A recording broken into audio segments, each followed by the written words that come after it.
Good evening, I'm Farhana Sheikh and you're watching AWANI Tonight. Health Minister gave his explanation on MySJ, but is it enough? And Pakistan's Prime Minister faces the biggest challenge of his political career yet. More on that coming up.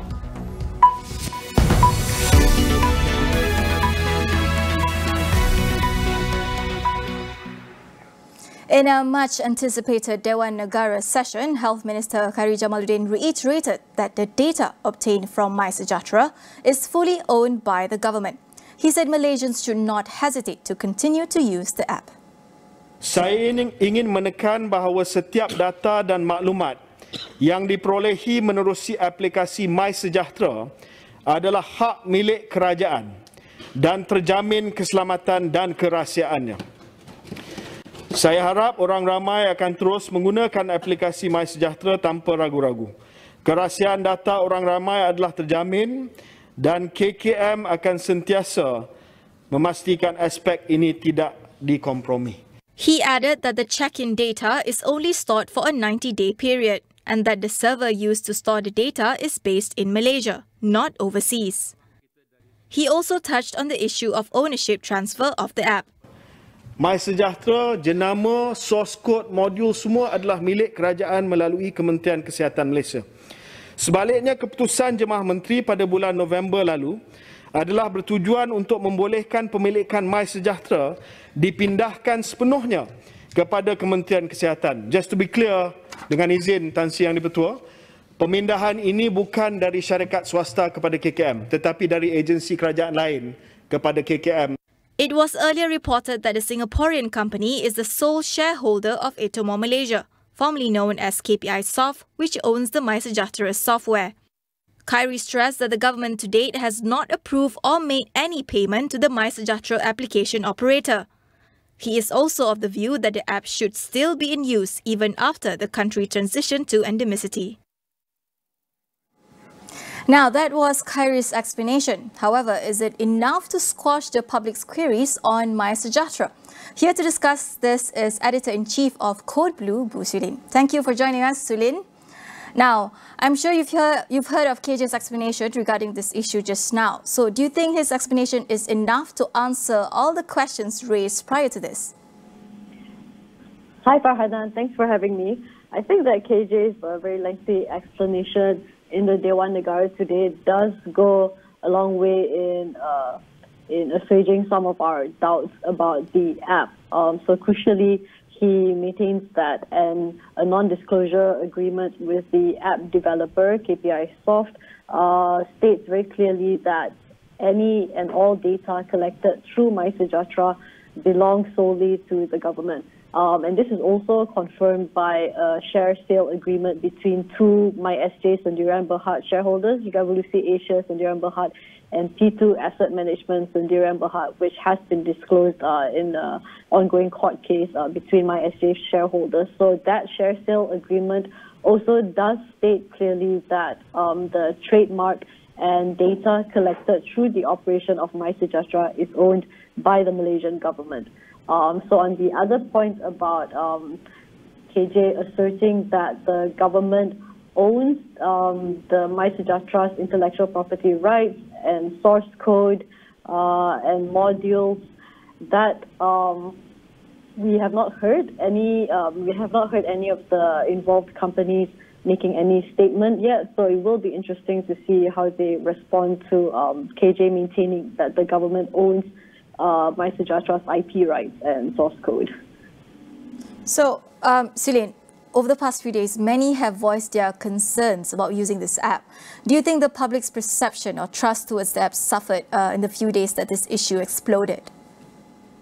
For sure. The public's trust has been greatly affected over the current controversy over MySJ. You can see this by the decline in MySJ check-ins after the PAC's report on MySJ was published. MySJ check-ins dropped by 26% when the controversy broke out. So clearly it has had some impact. So So clearly the issue of data security here is pertinent based on the ongoing public conversations. However, in the event of future pandemics, do you think, what kind of changes are needed for the MySJ model? I think before we go there, while KJ has been very transparent and forthcoming in explaining the MySJ issue, I mean, he took it upon himself to go to the Senate to explain clearly what transpired before, to clarify exactly who owns the app and, crucially, our personal data. And he did this in the Senate rather than the Dewan Rakyat, because obviously the Dewan Rakyat isn't currently sitting. So KJ should be recognized for his efforts in really going the extra mile to explain this and to try and regain public trust. Whether public trust can be regained through his explanation today remains to be seen. I think that the government still needs to continue to explain what has happened and also to clarify the status of negotiations with MySJ, Sendirian Berhad, and especially what is the price that the government is paying to obtain services for the app. So we need to get all of that settled first, because whatever the government pays for the app is, of course, taxpayers' money. So we have a right to know how much the government is paying for it. So once that has been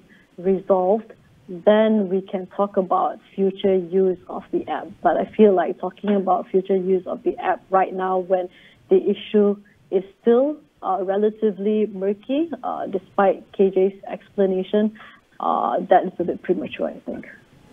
So, Sulin, after all this, right, do you think MySJ is still an effective tool in managing COVID-19 in our country, or is it time for us to consider other methods? So MySJ is used for a lot of things, as KJ mentioned. It's not only to store our vaccine passports, which we need when we travel overseas, and it's not just for checking in at premises, as KJ himself acknowledges. Once we transition to endemicity, contact tracing may not really be that relevant anymore, and he foresees possibly doing away with it in a couple of weeks' time. But then MySJ is also primarily used by the Ministry of Health for people to report their positive test results, and more importantly, for positive COVID cases to use the app to fill in their daily health assessments. This is so that the Ministry of Health will be able to know very quickly if someone's condition deteriorates and to get that person immediate access to care to prevent the brought-in dead cases. So that is actually very crucial. And I understand why the Ministry of Health feels that it still needs the app, because it really is beyond contact tracing. I think what is the most important thing here is that we need we need a tool for people to monitor their own health conditions, even when we transition to endemicity, so that we reduce as much as we can deaths from COVID-19 or brought-in dead cases. All right, thank you, Sulin, for the insights on this matter. That was Sulin from Code Blue. Now, tomorrow marks the start of Malaysia's transition away from the blanket restrictions of the pandemic to living with COVID-19 as an endemic disease. Tonight on Consider This, we ask our guests about the burden of responsibility in mitigating risks and managing the virus. We'll continue after the break. Stay with us.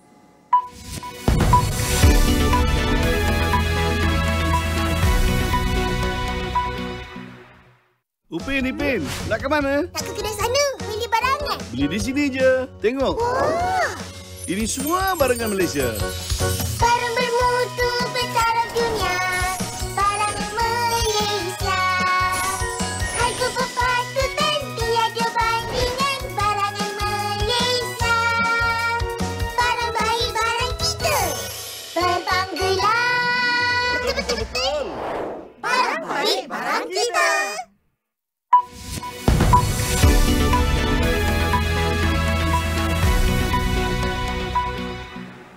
Welcome back. Malaysia is working towards including Brunei and Thailand into its 2 trilateral cooperation agreements with other countries to protect the Sulu Seas as well as the Malacca Straits.